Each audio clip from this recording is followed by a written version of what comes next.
Presiden Joko Widodo dan Presiden terpilih Prabowo Subianto menilai keuangan, investasi, dan pertanian adalah jantung dari ekonomi Indonesia di masa mendatang. Lantas, apakah dengan masuknya anggota tim gugus sinkronisasi Thomas Djiwandono di masa akhir Kabinet Jokowi Ma'ruf dapat memuluskan transisi menuju pemerintahan Prabowo Gibran? Kita akan membahasnya bersama ekonom Universitas Indonesia Fitra Faisal. Mas Fitra, selamat pagi. Selamat pagi, Mas Iqbal. Apa kabar? Kemudian juga bersama Ketua DPD Partai Gerindra Ahmad Riza Patria. Mas Riza, lama tidak ketemu. Apa kabar Mas Riza? Kabar baik, Mas Iqbal. Kabar baik, terima kasih Mas Riza. Mas Fitra sudah bergabung, selamat pagi Indonesia. Saya ingin ke Mas Fitra terlebih dahulu. Mas Fitra, apakah kalau kita melihat rekam jejak dari Thomas Djiwandono ini merupakan sosok yang kredibel di jabatan Wamenkeu II, Mas Fitra? Ya, jadi sebelum kita bicara kredibilitas, sebenarnya apa yang dilakukan pemerintah ya Pak Jokowi dan juga kemudian ke Pak Prabowo ini sebenarnya sudah dinantikan lah. Seharusnya 2-3 bulan lalu seharusnya sudah terjadi. Karena apa? Karena referensi pasar itu sebenarnya agak kurang gitu ya dalam beberapa bulan terakhir, terutama terkait dengan rencana fiskal di tahun 2025. Nah, dengan adanya Pak Tom di sini itu menjadi figur otoritatif ya untuk kemudian menjadi reference pasar gitu ya. Nah, kalau kita bicara kredibilitas ya, kemarin kan kalau kita lihat beberapa waktu yang lalu Pak Tom sempat juga hadir di press conference dan ternyata berhasil ya menenangkan pasar yang waktu itu sudah kisruh concern terhadap kemungkinan debt to GDP ratio-nya memuncak gitu kan, kemudian ditenangkan pasar, ditenangkan Pak Tom bersama juga Bu Sri Mulyani dan Pak Suha. Nah, dari sisi itu saya melihat baik begitu ya, karena kita sekarang menjadi poin referensi, ada poin referensi yang kita bisa jadikan acuan ya untuk ke depan bagaimana rencana fiskal ke depan. Tetapi mungkin yang menjadi juga concern ya di sisi yang lain bagi pasar terutama adalah ini seakan melanggar fatsun Kementerian Keuangan yang selama ini kan diisi oleh figur-figur yang profesional non partai. Nah, sementara kita tahu bahwa Pak Tommy ini adalah profesional juga, tetapi berasal dari partai. Meskipun demikian, saya juga bisa memahami karena kan ini proses transisinya harus smooth begitu ya. Karena dan dengan demikian harus ada tangan kanannya bisa dibilang Pak Prabowo untuk hadir di situ untuk memastikan bahwa proses transisi ini berjalan dengan baik. Dan ini unprecedented loh sebelumnya, Mas Iqbal. Karena kita belum pernah ada terjadi seperti ini. Ada kolaborasi yang bagus antara presiden sebelumnya dan presiden yang akan menggantikan. Nah, jadi ini sebenarnya satu indikasi yang baik juga kalau di sisi untuk memastikan perspektif fatsun politiknya. Transisi yang smooth ya, apalagi sebelumnya memang anggota dari tim gugus tugas sinkronisasi Mas Tommy ini. Mas Riza, tadi kata Mas Fitra sebenarnya ini sebaiknya 2-3 bulan yang lalu sudah dilakukan. Nah, sebenarnya untuk sosok Mas Tommy ini sendiri, sosok Thomas Djiwandono, apakah Pak Prabowo ini memberikan masukan ke Pak Jokowi soal penunjukan Tommy? Ya, tentu penunjukan Tommy oleh Pak Prabowo itu disampaikan kepada Pak Jokowi dengan tujuan dan maksud yang baik ya. Saya kira kita memahami sekalipun masih tersisa 3 bulan, saya kira ini bagian dari proses transisi yang baik antara pemerintahan Pak Jokowi ke pemerintahan Prabowo.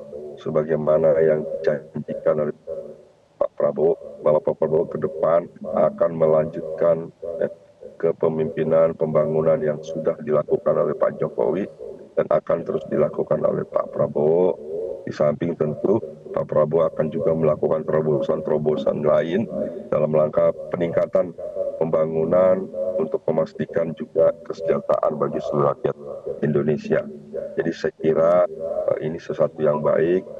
Saya kira bisa saja memang dilakukan sebelumnya, namun Pak Prabowo juga harus mempertimbangkan ya, karena sekarang biar bagaimanapun hubungan yang baik antara Pak Jokowi dengan Pak Prabowo, tentu Pak Prabowo juga harus menjaga dan berhati-hati jangan sampai menimbulkan ketidakbaikan ya di pemerintahan Pak Jokowi. Justru Mas Riza, apalagi ada yang diambil oleh Pak Prabowo itu sangat memperhatikan apa yang menjadi harapan Pak Jokowi. Oke, apalagi nanti ada kebijakan yang harus dilanjutkan ya, dari hal itu butuh untuk pihak yang bisa membridging untuk transisi tersebut. Mas Riza, tapi tadi Mas Fitra juga menyatakan biasanya kalau tradisinya itu berasal dari kalangan profesional, Wakil Menteri Keuangan, tapi sekarang dari kader Partai Gerindra dan juga pernah menjabat sebagai bendahara umum. Jadi apakah memang sudah dipastikan bahwa sosok Tommy ini adalah kader terbaik Gerindra untuk menduduki posisi ini, Mas Riza? Ini kan posisi untuk wakil menteri ya. Jadi saya kira Mas Tommy ini memang sudah lama ya di partai, setiap partai berdiri sebagai bendahara umum dan memiliki kemampuan yang baik, orangnya juga jujur, dapat dipercaya, ya, tenang. Jadi seperti sampaikan Mas Faisal bersama Pak Ibu Sri Mulyani bisa ikut ya menenangkan pasar, memastikan ya berbagai program kebijakan keuangan di Indonesia. Jadi saya kira dalam hal seperti ini memang biasanya pasar ikut bergejolak ya di masa transisi. Tapi dengan hadirnya Mas Tommy yang orang yang tenang, lembut ya, berwibawa dan memiliki kemampuan, saya kira ini ikut membantu menenangkan pasar yang pada akhirnya proses transisi ini akan menjadi lebih baik ke depan ya. Terkait jabatan Mas Tommy dan Mas Sudaryono, saya kira sementara ini kan ditunjuk sebagai wamen ya. Saya tidak ingin berlebihan ya. Bagaimana ke depan nanti semuanya kita serahkan kepada Pak Prabowo sebagai presiden yang memiliki hak prerogatif untuk menentukan siapa saja, di mana saja sebagai pejabat di pemerintahan pusat terutama. Baik, ada harapan dari karakter Mas Tommy yang nanti akan bisa menenangkan pasar yang mungkin bergejolak dalam masa transisi ini. Mas Fitra, tapi kita lihat sisa waktunya kan 3 bulan ya sebelum nanti akhirnya akan berganti dengan pemerintahan yang baru. Nah, apakah kira-kira nanti efektivitas Mas Tommy ini sebagai Wamenkeu ini akan terlihat dalam waktu 3 bulan ini? Ya, saya rasa tidak fair untuk menilai orang kinerjanya dalam waktu 3 bulan, dan kita tidak bisa mengharapkan apa-apa tentu kinerja yang sangat baik mencorong dalam waktu 3 bulan ini. Tetapi setidaknya dengan keberadaan Mas Tom di situ, itu bisa mengawal proses transisinya sampai bulan Oktober. Karena selama ini ya yang menjadi masalah Mas Iqbal adalah Kementerian Keuangan tidak memiliki figur otoritatif yang bisa menjelaskan rencana-rencana fiskal ke depan. Karena kan Bu Sri Mulyani ini nanti bisa di cross check juga dengan Pak Riza. Sepertinya kan nggak jadi Menteri Keuangan ke depan. Artinya kalau ditanya ke Bu Sri Mulyani, dia juga nggak ngerti mau ngapain nanti. Nah, dengan keberadaan Pak Tom di situ sebagai quote on quote orang dalamnya Pak Prabowo, ini kan sebenarnya bisa menjadi jembatan komunikasi yang baik ya. Dan kita bisa tanya nih pasar, saya juga mewakili pasar, bisa tanya ke Mas Tom ini nanti gimana rencana-rencana spendingnya, rencana revenue-nya. Oh begini. Artinya ada, dan itu tidak sembarangan yang ngomong kan, wamen, sehingga bisa dijadikan poin referensi yang otoritatif gitu ya buat pasar, sehingga pasar dalam hal ini bisa menjadi relatif lebih tenang. Nah, bisa kita lihat kemarin keberadaan Mas Tom ketika diumumkan itu tidak mengguncang pasar, artinya ini bagus lah gitu kan, artinya masih business as usual. Tapi tentunya pasar juga masih akan melihat nih, wait and see. Nah, tidak-tidaknya kita mengharapkan nanti juga pesan buat Bang Ahmad Riza Patria bahwa nanti segala informasi-informasi strategis terkait dengan fiskal itu harusnya lewat Pak Tom semua, Mas Tom semua, jangan dari TKN tapi harus dari Mas Tom, sehingga kita bisa menjadi janganlah buat kedepannya gitu. Oke, jadi satu pintu ya, ini menarik. Figur otoritatif dirasa penting untuk meyakinkan ya pasar. Dalam hal ini juga tentunya para investor juga. Nanti kita akan bahas lebih lanjut Mas Fitra dan Mas Riza, namun kita harus jeda sejenak. Tetaplah bersama kami di Selamat Pagi Indonesia, kami akan segera lanjutkan perbincangan ini. Anda kembali di Selamat Pagi Indonesia, pemirsa masih membahas terkait dengan penunjukan Thomas Djiwandono sebagai Wakil Menteri Keuangan II yang dinilai akan dapat memberikan kontribusi dalam proses transisi menuju pemerintahan baru nanti dengan Presiden terpilih Prabowo Subianto bersama seluruh kebijakan perekonomiannya. Saya akan tanya ke Mas Riza, tadi juga sempat disinggung sedikit oleh Mas Fitra.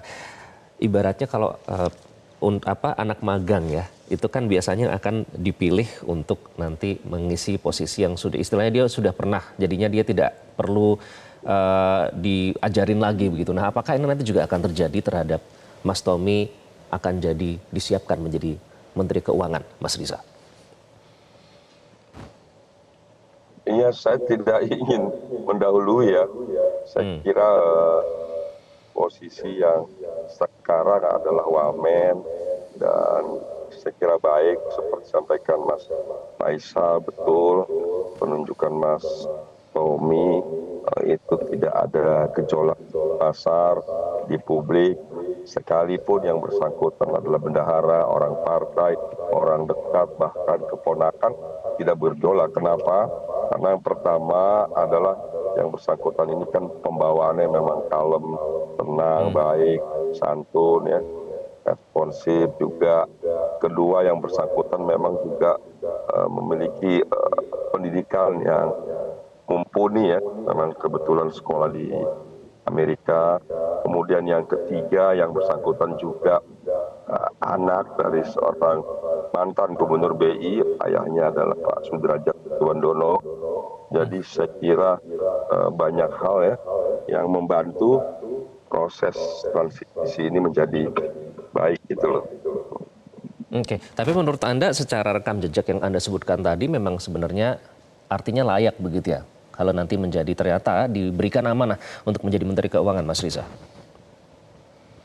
Ya, tadi saya bilang saya tidak ingin berlebihan sejauh ini. Penunjukan Pak Prabowo bagi yang bersangkutan kan sebagai wamen ya, bukan sebagai menteri ya. Nah, nanti kita lihat Pak Prabowo itu punya kriteria apa untuk jabatan sebagai menteri itu ya. Oke, masih harus menunggu dulu ya untuk membuktikan ya. Ya. Oke, baik, Mas Fitra. Kalau kita lihat ini kan alokasi sekarang kita berbicara anggaran soal makan bergizi gratis yang tentunya itu menjadi salah satu program utama dari Pak Prabowo yang nanti diharapkan akan dilanjutkan pada saat pemerintahannya dimulai begitu. Alokasinya itu adalah 71 triliun rupiah. Nah, ini Mas Tommy nanti kan akan ditugaskan terlibat dalam penyusunan RAPBN tahun 2025. Apakah ini artinya angka ini bisa saja berubah dengan adanya Mas Tommy sebagai Wakil Menteri Keuangan 2 ini? Saya rasa untuk dalam waktu singkat agak sulit ya untuk dilakukan perubahan, kecuali nanti biasanya ada slot untuk APBN perubahan ya, nanti setelah bulan Oktober mungkin bisa disesuaikan lagi gitu. Tapi biar bagaimanapun, sebagaimana tadi disampaikan Pak Pratik, bahwa Mas Tommy ini memang untuk mengawal nanti tahun 2020 ini. Karena tahun 2025 itu tekanannya berat, Mas Iqbal, terutama dari sisi fiskal. Kalau kita melihat tahun depan itu ada defisit potensi 2,8%, ya 71 triliun itu menurut prognosis saya itu bisa berubah menjadi 100 triliun. Sehingga beban defisit tahun depan itu bisa antara 700 sampai 750 triliun.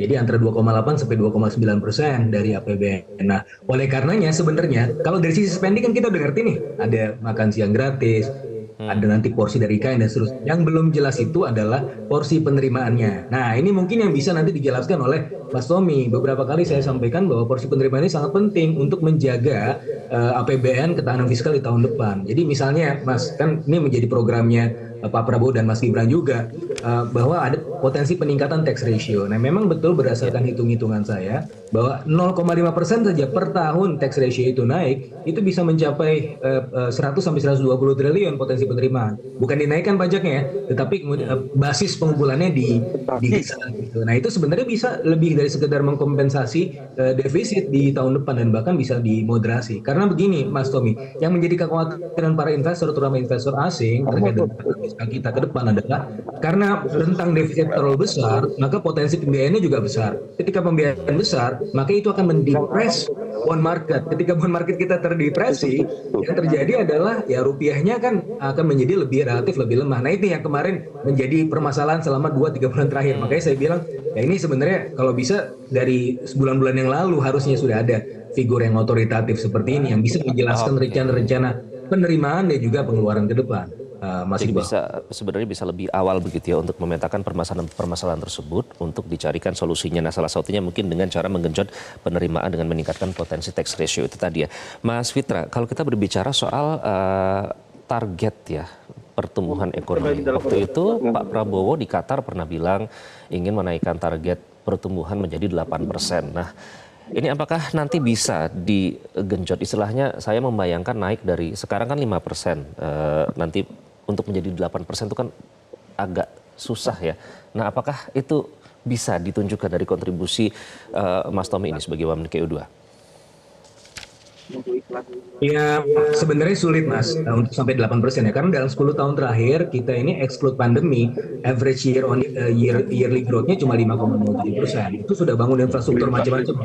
Nah, artinya untuk menggesa sampai 6% saja sebenarnya itu relatif sulit. Tetapi sebenarnya bisa saja, tapi harus ada tahapannya. Karena kalau digesa sampai 8%, itu bisa memicu economic overheating. Economic overheating artinya nanti indikator-indikator ekonomi seperti misal rupiah itu bisa 20.000, inflasi bisa di atas 10%, ya defisit kita harus kemudian bisa meningkat di atas bridge 3%, debt to GDP ratio juga meningkat. Itu konsekuensi-konsekuensi yang harus kita tanggung kalau tergesa-gesa. Tetapi ya kuncinya di sini kalau kita membangunnya tahap demi tahap, menegaskan pilar-pilar atau fondasi untuk pertumbuhan itu saya rasa bisa. Pilar apa saja sih? Infrastruktur kan kita sudah punya nih. Yang kedua dan yang Oke. ketiga adalah pilar sumber daya manusia itu jangka menengah panjang dan juga pilar institusi. Ya, jadi kenapa ICOR kita tinggi? Karena inefisien. Inefisiensi itu terjadi karena apa? Karena korupsi. Nah, ini yang kemudian harus kita benahi nih tahap demi Oke. tahap. Jadi ada tax Berkelindan di reform, situ ya ada dengan permasalahan itu ya. basis. Betul, Oke. betul. Baik, Mas Riza terakhir ini kan berarti kan salah satu kader Gerindra ya, mau tidak bisa dilepaskan dari atribut itu. Jadi apa harapannya terhadap Mas Tommy ini nanti dalam mengemban amanah sebagai Wakil Menteri Keuangan 2? Itu tuh harapan kami dan kita semua adalah masuknya Mas Tommy di kabinet sebagai wamen bisa ikut membantu ya. Yang pertama proses transisi keuangan dari Kementerian Pak Jokowi ke Kementerian Pak Prabowo ya. Memastikan bahwa semua ya program-program janji kampanye Pak Prabowo ya, dapat terlaksana dengan pembiayaan yang baik ya dari pemerintah, dari negara, dan tentu yang ketiga juga kita harapkan mendapat respon publik yang baik ya, seperti sampaikan Mas Fitra Faisal tadi, penting sekali ada figur di kabinet yang dirasakan oleh publik adalah mewakili presiden ya, yang dimana bisa ikut membantu memastikan semua program terlaksana dengan pasti, dengan baik, untuk memastikan publik supaya tenang, pasar supaya nyaman, ya. Kemudian juga hadirnya Pak Mas Tommy di Kementerian Keuangan bisa ikut membantu Menteri Keuangan sendiri yaitu Bu Sri Mulyani sekarang yang masih menjabat Menteri Keuangan. Kita tahu biasanya di masa-masa transisi sangat mungkin terjadi gejolak. Alhamdulillah sosok yang baik, yang tenang, yang cerdas seperti Mas Tommy ikut membantu pasar dengan baik. Itu harapannya. Jadi proses transisi atau sinkronisasi itu harus berjalan smooth. Dan kita juga harus mengakhiri dialog kita dengan smooth tentunya. Terima kasih Mas Fitra, Mas Riza, terima kasih sudah bergabung dengan Selamat Pagi Indonesia. Jelajahi cara baru mendapatkan informasi. Download Metro TV Extend sekarang.